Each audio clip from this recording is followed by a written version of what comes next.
Oi, sejam todos bem-vindos ao canal Amor, Luz e Espiritualidade. Continuamos com os vídeos sobre a Quaresma. Hoje eu vou falar para vocês sobre a última ceia. A última ceia aconteceu na quinta-feira santa à noite. Aqui nessa imagem tem uma frase. Vou ler para vocês. Quem come a minha carne e bebe o meu sangue permanece em mim e eu nele. Isso é um versículo, né? Um trecho da Bíblia, no livro João, capítulo 6, versículo 56. Livro da Bíblia, João, no Novo Testamento. Os evangelistas, né, só falam de Jesus a partir do Novo Testamento. Então, o Novo Testamento é o que narra após o nascimento de Jesus. Essa frase está em João, capítulo 6, versículo 56. Essa é uma frase que ele fala na última ceia. Última ceia, um dos principais momentos na vida de Jesus. A última ceia é um dos principais eventos da vida de Jesus aqui na Terra, e ele está registrado na Bíblia. Ela foi a última refeição do Salvador com os seus discípulos antes de ser preso e crucificado. Aqui tem um mural, né? Ou um vitral, talvez seja o nome mais conhecido. São as igrejas, né? Principalmente as igrejas mais antigas. Eles faziam assim nas janelas das igrejas esses vitrais, que são desenhos com vidro, né? Então você observa, normalmente tem alguma luz iluminando próximo a ele, mas durante o dia, como são janelas, né? Fica muito bonita a imagem que o sol reflete através da imagem, né? Então ela fica mais viva, né? É muito interessante. E esse vitral está mostrando para a gente exatamente a última ceia, né? Registrando esse momento. Quem participou da última ceia, segundo diversos livros da Bíblia, afirmam ser os 12 apóstolos e Jesus.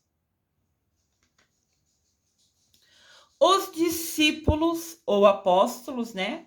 Discípulos e apóstolos querem dizer a mesma coisa. São os 12 seguidores de Jesus. Os 12 discípulos são Pedro, André, Tiago, o maior. É interessante, né, que hoje em dia, quando a gente tem na mesma empresa, por exemplo, dois Tiagos ou dois colegas com o mesmo nome, às vezes a gente chama alguém por algum apelido ou chama alguém por sobrenome, né? Normalmente se chama pelo sobrenome. Eu já trabalhei com colegas, eram dois Joãos, né? Daí a gente chamava pelo sobrenome de cada um deles para diferenciar quando tá chamando especificamente qual deles, né? No tempo de Jesus, eles falavam o maior e o menor, falando muito com referência a quem é o mais velho e quem é o mais novo. Ou falava, ele é filho daquele. O Tiago, filho de tal pessoa. O Tiago, o primo de não sei quem. Então, a referência para diferenciar os dois Tiagos, né, naquele tempo, a mais comum era falar Tiago maior, que era o mais velho dos dois Tiagos, entendem? Então, voltando, o Pedro, o André, o Tiago mais velho, João Batista, Felipe, Bartolomeu, Tomé, Mateus, Tiago menor, e o Tiago menor, que era o mais novo, né, era primo de Jesus. Então, às vezes é falado o Tiago menor ou o Tiago primo de Jesus. Daí Tiago menor, Judas Tadeu, Simão e Judas Iscariotes, que foi aquele que traiu Jesus, né? Que vendeu a informação da onde ele estava por 30 moedas de pratas, como já falamos aqui no vídeo do canal. Aqui tem a imagem da última ceia, né? É um quadro muito famoso de Leonardo da Vinci, mas para frente eu vou falar um pouquinho sobre ele. E registra quem são os discípulos, né? Jesus está ao centro e tem numerado aqui, né? O Simão está no canto aqui,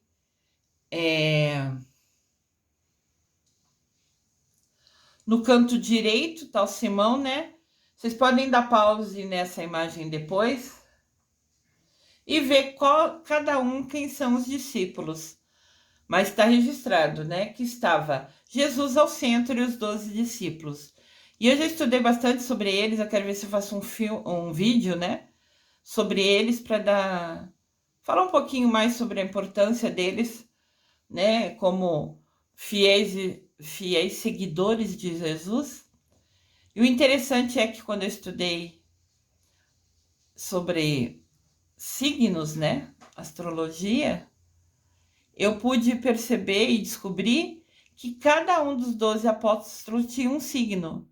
Cada um deles tinha um signo diferente. Então, os 12 apóstolos, né, têm os 12 signos do zodíaco. Olha que interessante.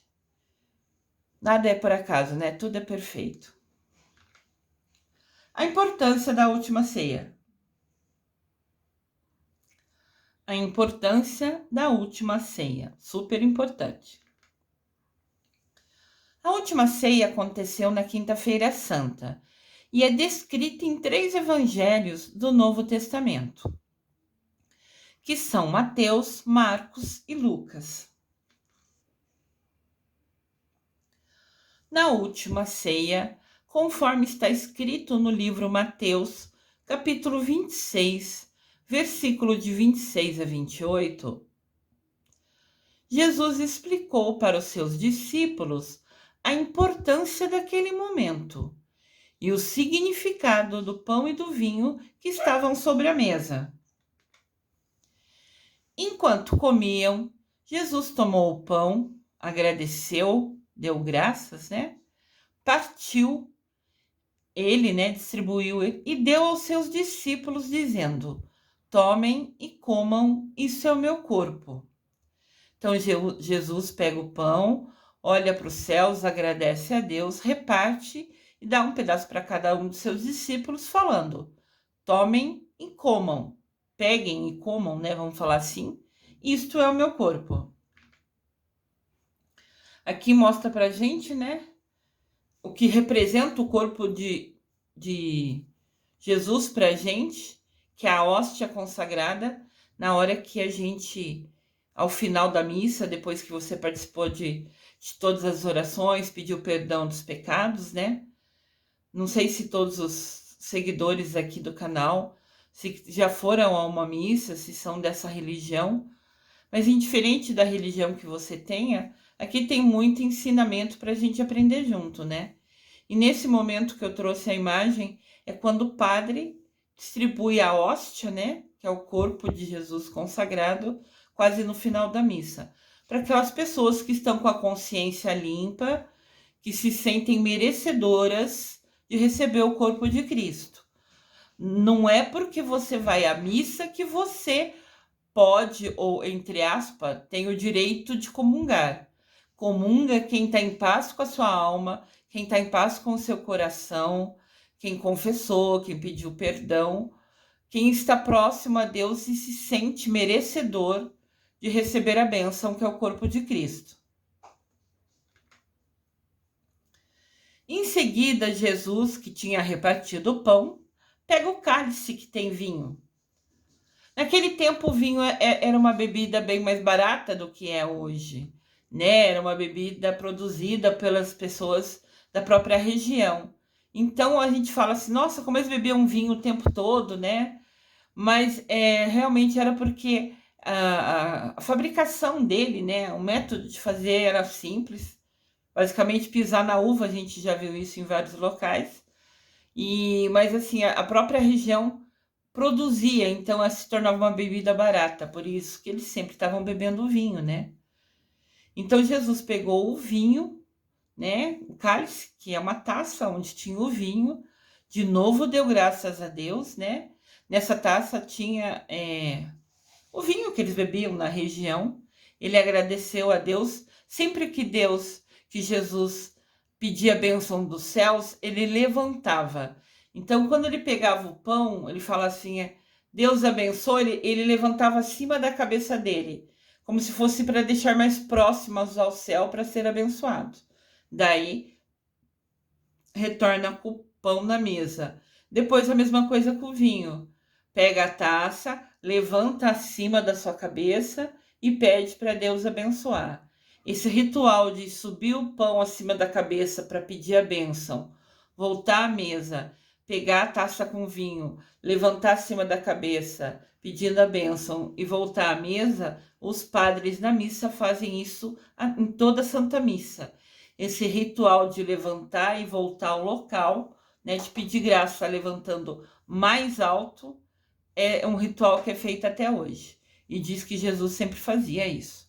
Eu já descrevi isso para vocês também naquele vídeo sobre o milagre, né, a multiplicação dos pães, que ele levanta os pães, né, e os peixes naquela ocasião, pedindo a Deus para abençoar. Voltando aqui, ele levantou o cálice, pediu que Deus abençoasse e ofereceu para que todos os seus discípulos bebessem, cada um bebesse um gole. E falou: isto é o meu sangue, sangue da aliança com os homens, que será derramado para perdão dos pecados. Na ocasião, ele falou porque era o momento que estava acontecendo, né? Como é no passado, a gente muda o verbo. Mas aqui a gente pode também repetir simplesmente o que ele falou. Este é o meu sangue, que que vai ser derramado, né? Ele ia morrer na cruz e o sangue dele escorreu, registrando, fazendo, né? Criando essa aliança com os homens e perdoando, né?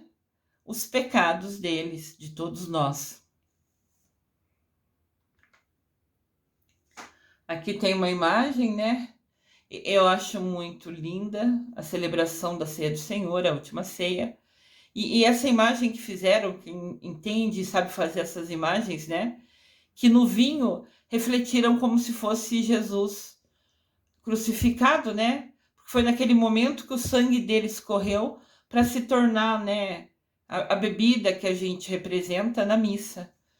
E eu acho muito bonito quem tem o dom de saber mexer com essas imagens, né? Porque o vinho aqui reflete uma imagem que não está aqui perto, né? Que ocorreu em outro momento. Mas eu achei linda essa imagem. O vinho sempre vai representar o sangue que Jesus derramou na cruz para salvar os nossos pecados.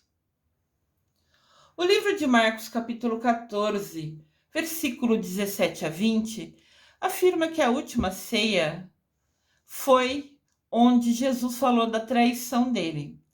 Cada um dos livros fala que Jesus falou da traição em um momento.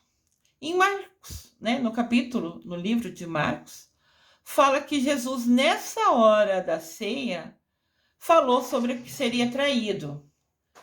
Em outros livros, falam que foi na segunda-feira ou na terça-feira da Semana Santa. Então, assim, indiferente do momento, cada um tem a sua versão, vamos falar assim, mas o importante é que realmente Jesus falou para os discípulos que ele seria traído por um dos 12 que estavam ali com ele, né? E no livro de Marcos fala que foi nesse momento da última ceia. Ele fala para os discípulos: digo-lhes que um de vocês me trairá, alguém que está aqui comendo comigo.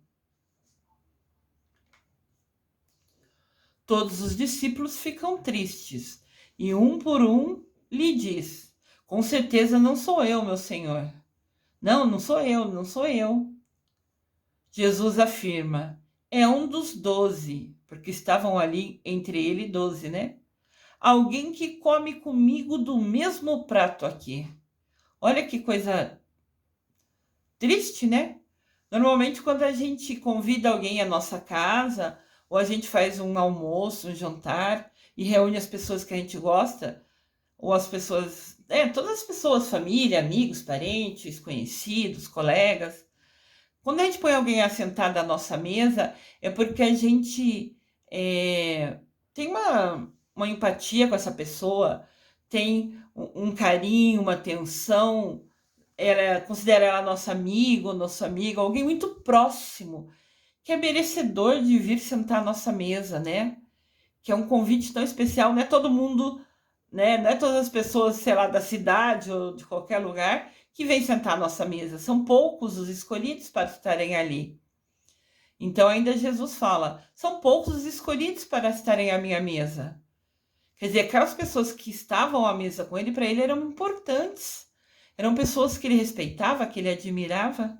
Então, quando ele narrou que um deles que comia do mesmo prato que ele ia trair ele, era um momento de bastante tristeza. Óbvio que Deus já tinha programado tudo isso, já sabia que ocorreria a traição, justamente para que chegasse a missão final de Jesus, que foi morrer na cruz, né? Nada é por acaso, tudo tem um porquê. E Jesus sabia que ia ser traído, mas mesmo assim isso não impedia ele de ficar chateado, né? Porque alguém tão pertinho dele faria um mal para ele, né? Importante falar que Judas Iscariotes foi levado na lábia, né? Os sacerdotes, eu já falei em outro vídeo sobre isso, levaram ele na lábia, né? Eu vou te dar 30 moedas de prata e não sei o quê, que era um valor alto naquela ocasião, naquela época, né? Então ele, sei lá, se deixou levar, né? Os doutores da lei, os sábios, sabiam falar, falavam bonito, né? Usavam argumentos. Então acabaram levando ele na lábia, assim, como direi, enganaram ele, né? Falaram bonito e ele acabou contando onde Jesus estava rezando, onde Jesus estava, né, fisicamente. E foi lá que os soldados foram buscá-lo e o levaram, né, para ser preso e condenado, julgado por Pôncio Pilatos e condenado à crucificação. Mas assim, Judas Iscariotes não é assim alguém do mal, entendem? Ele só foi ingênuo ouvindo tudo que falaram de mal, assim, tudo que foi falado para ele, manipularam ele com as palavras bonitas, entende? Ele não era do mal, ele só foi ingênuo e falou aonde estava Jesus. E naquele momento, ele recebeu as 30 moedas de prata, mas depois que ele soube que prenderam Jesus, Judas foi lá e devolveu o dinheiro para os doutores. Foi até lá e falou: não quero isso, pode ficar com isso. E ele pegou e jogou as 30 moedas de prata assim no chão, aonde foi o local que eles encontrou os sacerdotes. Não quero isso, pode ficar para vocês. Não era esse eu falar onde ele estava, nunca foi meu objetivo que vocês machucassem ele, maltratassem ele.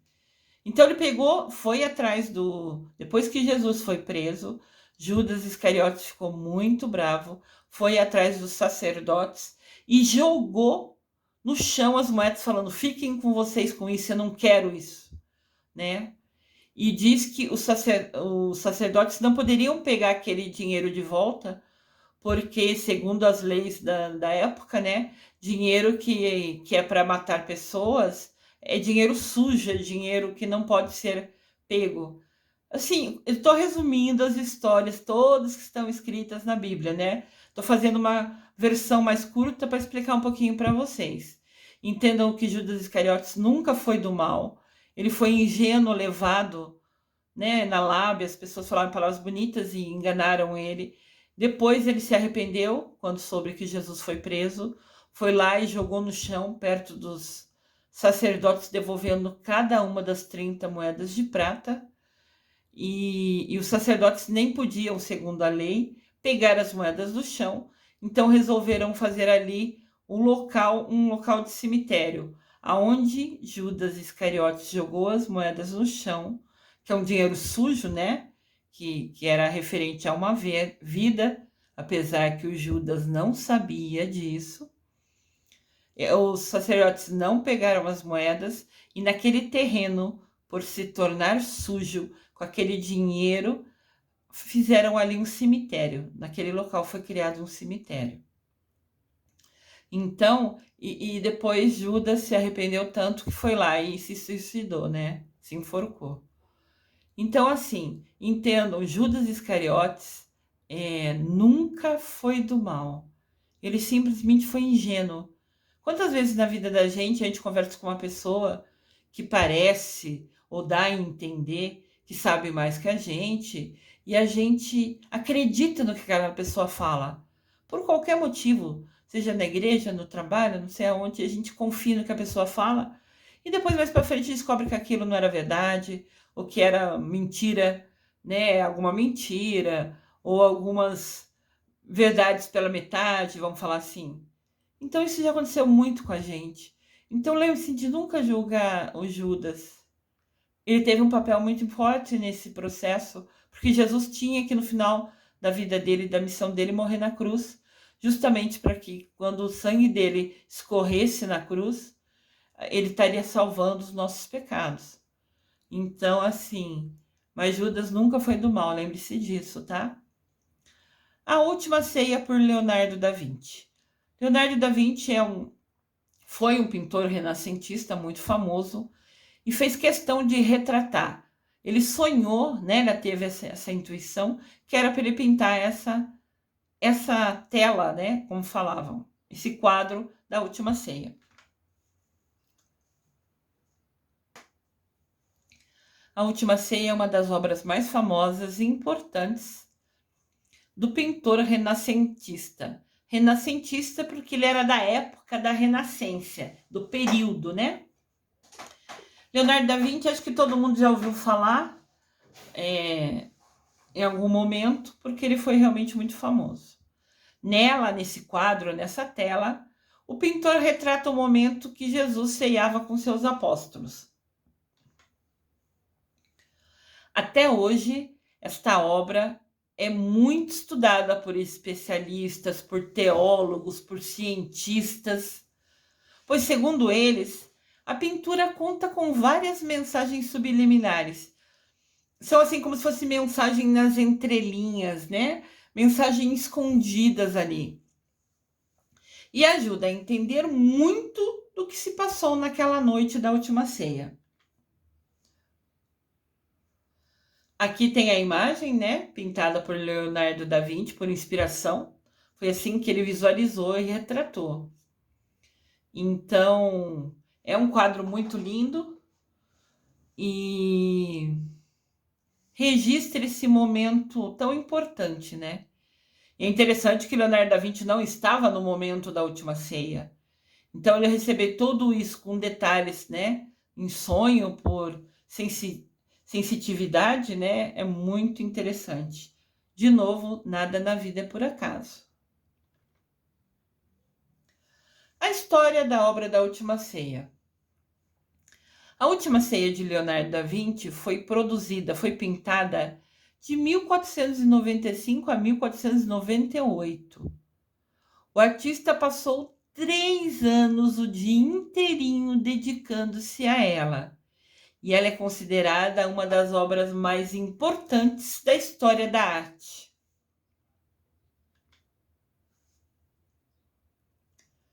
Análise da obra. Com grande realismo, simetria e perfeição, Da Vinci retratou Jesus no centro da mesa, rodeado por seus 12 discípulos, seus 12 apóstolos. Pedro, João, Tiago, filho de Zebedeu. Tá vendo que eu comentei com vocês aqui? Às vezes fala Tiago maior, que era o mais velho. Às vezes fala Tiago, filho de Zebedeu. Daí, às vezes fala Tiago menor ou Tiago, filho de Alfeu ou Tiago, primo de Jesus. Era como se fosse o sobrenome falar qual eram os 2 Tiagos para diferenciá-los ao falar sobre eles, ou com eles, né? André, Mateus, Bartolomeu, Simão, Zelote era o sobrenome, a gente quase nunca vê, né? Filipe, Tomé, Judas Tadeu e Judas Iscariotes. Nesta obra podemos ver o momento em que Jesus fala do seu traidor, mas no seu rosto Jesus mostra apenas serenidade. Leonardo da Vinci falou que a imagem que ele teve foi exatamente da hora que Jesus falou que ia ser traído. Ele falou com calma, porque ele sabia que aquilo fazia parte, né, de uma das peças chaves para que no final da missão dele, ele realmente morresse na cruz, né? Mas já o rosto dos seus apóstolos, vemos indignação e desordem. Todo mundo surpreso, chocado, preocupado, triste de saber que Jesus tinha acabado de falar justamente que seria traído por um daqueles que estava ali comendo do mesmo prato que ele. Aqui tem mais detalhes com os nomes, né? Você pode ver cada um dos seus discípulos e Jesus Cristo ao centro. Vocês podem dar pause para depois ver com mais detalhes, se quiserem, nessa tela, né? Ou printar essa imagem no seu computador ou no seu celular, para ver depois com calma.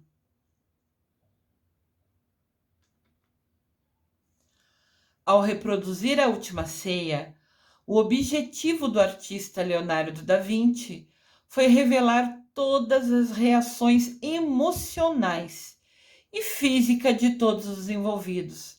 Então, na cabeça dele, ele tinha que retratar o rosto, a reação de cada um deles, a emoção que cada um sentiu.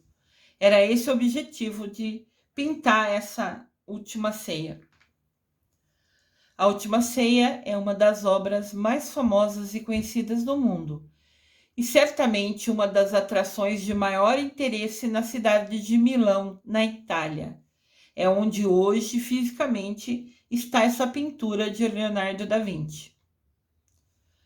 A Última Ceia, do Leonardo, encontra-se em posição original na parede da sala de almoço do antigo convento dominicano, ao lado da igreja de São Maria delle Grazie, é Santa Maria das Graças.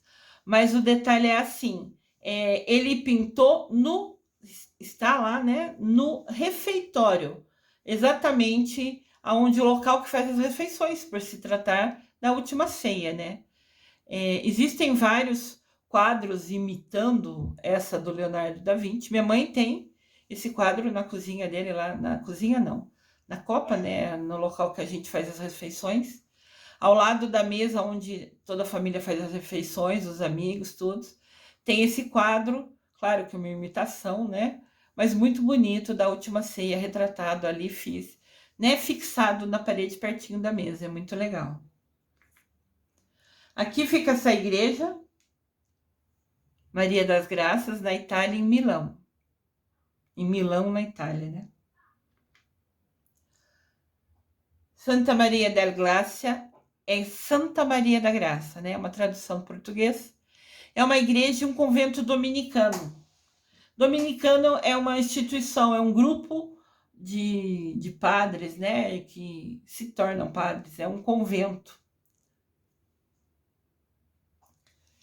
Então, dominicanos é da Ordem de São Domingos. É como se fosse a igreja tem vários conventos, várias linhas de estudo, e o dominicano é quem segue a linha de São Domingos. É quem segue a linha de pregar Jesus, de anunciar Jesus, de levar a mensagem de Jesus. Normalmente, são monges que põem uma batina, né? Põe uma roupa marrom e normalmente você vai ver com essa cor. E sai por aí, pelo mundo, pelas cidades, para anunciar ou ajuda nas igrejas, os padres, mas sempre com o objetivo de levar a mensagem de falar de Jesus. Tá? Então, é um grupo de pessoas que trabalham nessa linha de anunciar Jesus. São monges, né, que usam essa roupa marrom. Né? É como se fossem uns irmãos dos padres, né? É uma outra linha também voltada a dedicar a sua vida a estudo e pregar e anunciar Jesus Cristo. Essa igreja, né, que fica anexa junto com esse convento, é em Milão, fica no norte da Itália e é um patrimônio mundial da Unesco. Vocês já ouviram falar isso? Olha que linda que é a igreja. Muito bonita, né? Patrimônio mundial é um ponto de referência, uma área que é selecionado, que é escolhido pela Organização das Nações Unidas para a Educação, a Ciência e a Cultura. Então, Unesco quer dizer Organização das Nações Unidas para a Educação, Ciência e Cultura. Então, patrimônio mundial é alguma coisa que é um ponto de referência no mundo. Então, ele se torna protegido por essa organização mundial. Olha que linda a igreja por dentro. Lindo, né? Os desenhos, tudo. É uma igreja grande.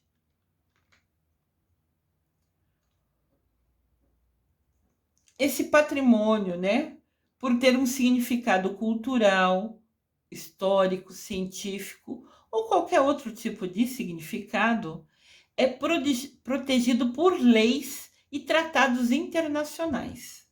Então, esse quadro, né, A Última Ceia, pintado por Leonardo da Vinci, é tão importante para a história, tem um significado tão grande que ele é protegido, né, legalmente com leis e com tratados internacionais. Então, ele é protegido pelo mundo inteiro, entendem? O Cristo Redentor, por exemplo, aqui no Brasil, é um patrimônio mundial protegido pela Unesco, porque ele foi considerado uma das 7 maravilhas do mundo, né? Então, o nosso Cristo Redentor, né? Aquele Cristo enorme, lindo, maravilhoso, que eu já tive a bênção que está pertinho dele ali, me senti uma formiguinha, né? Perto de Jesus, tão imenso, tão poderoso, e realmente é assim que eu vejo essa comparação, né? Eu sou uma formiguinha perto de Jesus tão magnífico, poderoso e forte. Então, aquela imagem lá no morro que tem no Rio de Janeiro é protegido, né? É um patrimônio mundial protegido em tratados internacionais e protegido com leis. Muito interessante, né? Voltando à igreja, onde tem a pintura do Leonardo da Vinci. Como ela é uma igreja muito linda e famosa, eu quis trazer algumas imagens para vocês. Sempre que fala de igreja, eu sempre tenho a curiosidade de saber como é dentro, como é o altar. E indiferente se ela é rica ou pobre, o importante para mim é conhecer as igrejas, né? Eu sempre acho isso muito lindo. E aqui tem essa por dentro, né? Mostrando o altar lá ao fundo. A igreja contém o mural da Última Ceia, do Leonardo da Vinci, que se encontra no refeitório, exatamente onde ocorrem as refeições, né? Está ali a obra. Olha que imensa essa pintura de Leonardo da Vinci. Tem algumas pessoas aqui que estão vendo, né? Você pode ir visitar essa igreja e tem como se fosse um ingresso para você entrar ver o mural com a pintura verdadeira do Leonardo da Vinci.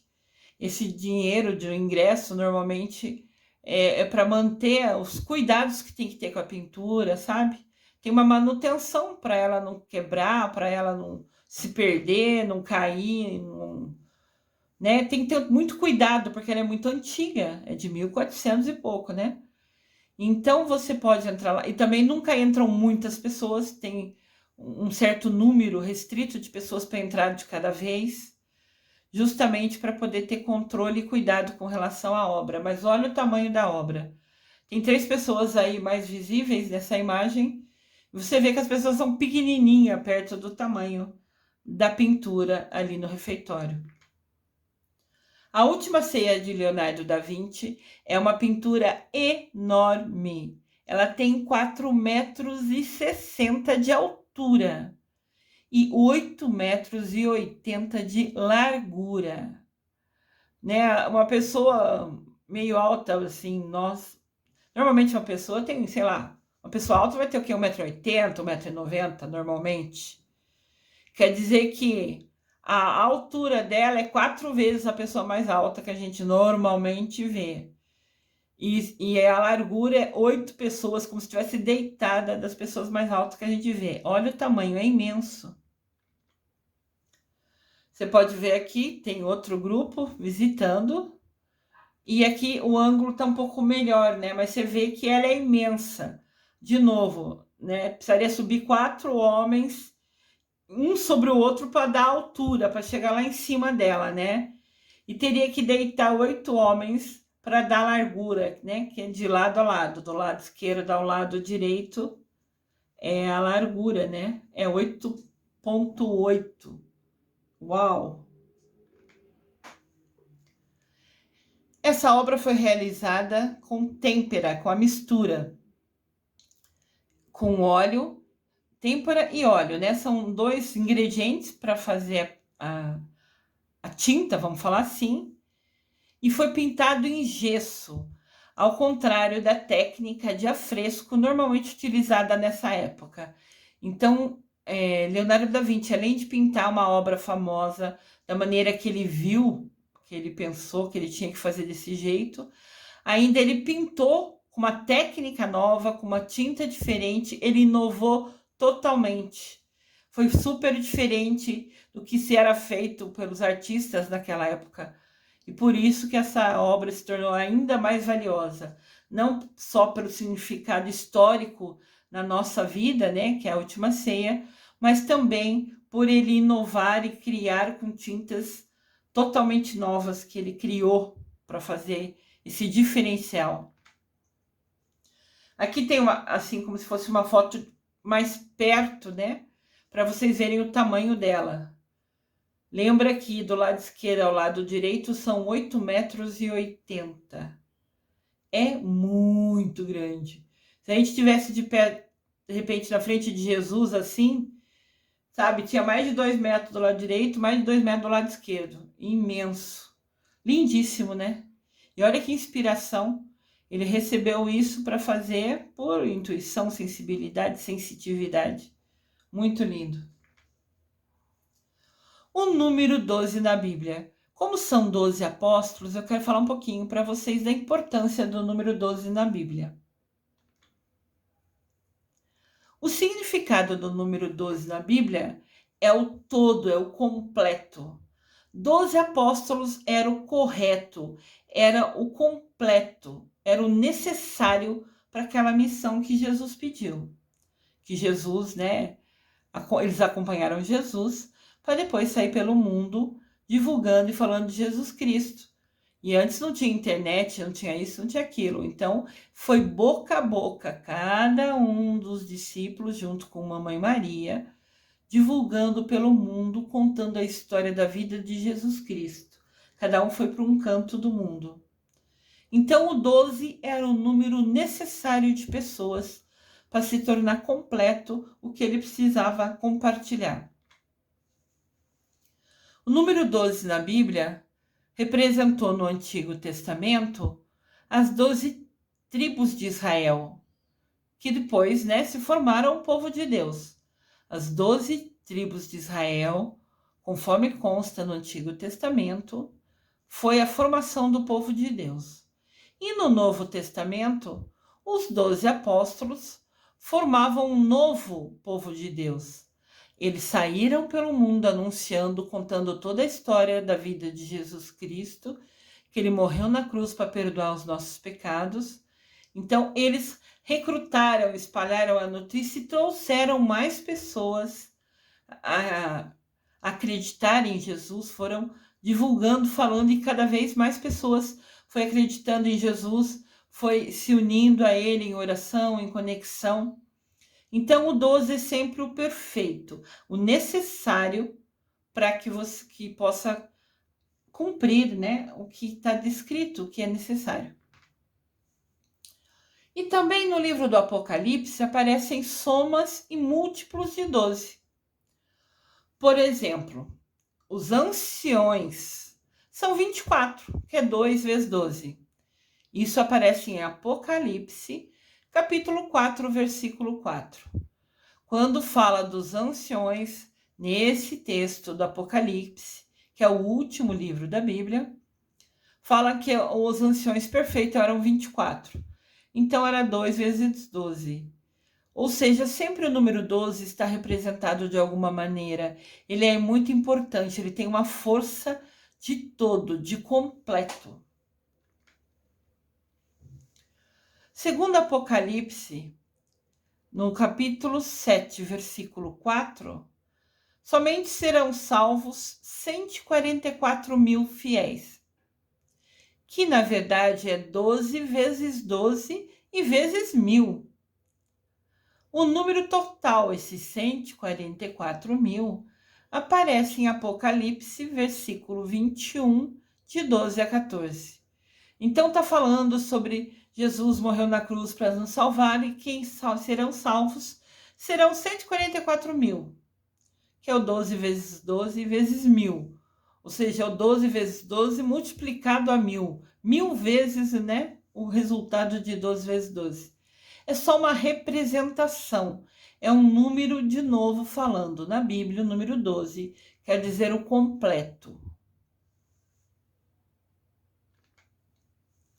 Esses 144 mil quer dizer que serão salvos todos os que amarem a Deus, seja no Antigo Testamento, e os que pertencem ao novo povo de Deus no Novo Testamento.